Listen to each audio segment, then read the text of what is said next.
Hallelujah. യേശുവേ നന്ദി, യേശുവേ ആരാധന. എൻ്റെ പ്രിയപ്പെട്ട സഹോദരങ്ങളെ, ആത്മാവിൻ്റെ ദൂത് എന്ന ഈ ശുശ്രൂഷയിലേക്ക് ഈശോയുടെ നാമത്തിൽ നിങ്ങളെല്ലാവരെയും ഞാൻ സ്വാഗതം ചെയ്യുന്നു.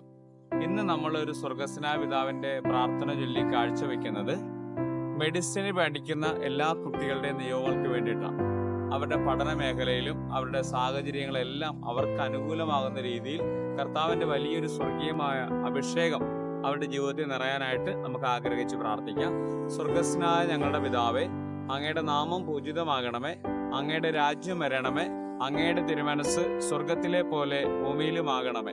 അന്നു വേണ്ടുന്ന ആഹാരം ഇന്ന് ഞങ്ങൾക്ക് തരണമേ.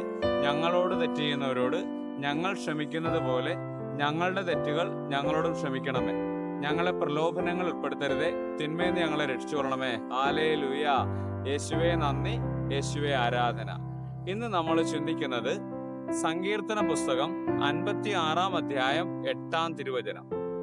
അവിടുന്ന് എൻ്റെ അലച്ചിലുകൾ എണ്ണിയിട്ടുണ്ട്, എൻ്റെ കണ്ണീർ കണങ്ങൾ അങ്ങ് കുപ്പിയിൽ ശേഖരിച്ചിട്ടുണ്ട്, അവ അങ്ങയുടെ ഗ്രന്ഥത്തിൽ ഉണ്ടല്ലോ. ഹല്ലേലൂയ.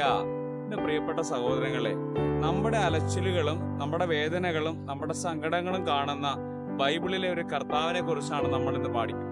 ഒന്ന് ആലോചിച്ച് നോക്കി, എത്രമാത്രം സ്നേഹമാണ്. നമ്മുടെ അലച്ചിലുകൾ, നമ്മുടെ കഷ്ടപ്പാടുകൾ, നമ്മുടെ വേദനകൾ, നമ്മുടെ ദുരിതങ്ങൾ, നമ്മുടെ പ്രയാസങ്ങൾ എല്ലാം അറിയുന്ന ഒരു ദൈവത്തോടെ അല്ലേ നമ്മൾ പ്രാർത്ഥിക്കുന്നത്? പിന്നെ എന്തിന് നമ്മളിങ്ങനെ ഭയപ്പെടണം? എന്തിന് നമ്മളിങ്ങനെ നിരാശപ്പെടണം? നമുക്ക് വേണ്ടി കർത്താവ് പ്രവർത്തിക്കുന്നുണ്ടെന്നുള്ള ആ വിശ്വാസം നമുക്കുണ്ടെങ്കിൽ എല്ലാ കഷ്ടപ്പാടുകളിലും നമുക്കൊരു ആത്മധൈര്യം കിട്ടും. ഈ ഒരു കാഴ്ചപ്പാട് നമുക്കുണ്ടെങ്കിൽ കൂടുതൽ കൂടുതൽ അനുഗ്രഹം പ്രാപിക്കുവാനും നമ്മുടെ അലച്ചിലുകളെല്ലാം, നമ്മുടെ കഷ്ടപ്പാടുകളെല്ലാം, നമ്മുടെ വേദനകളെല്ലാം ഈശോയ്ക്ക് സമർപ്പിച്ച് പരിശുദ്ധ അമ്മയോട് ചേർന്ന് നമുക്ക് പ്രാർത്ഥിക്കാൻ ദൈവം നമ്മളെ സഹായിക്കട്ടെ.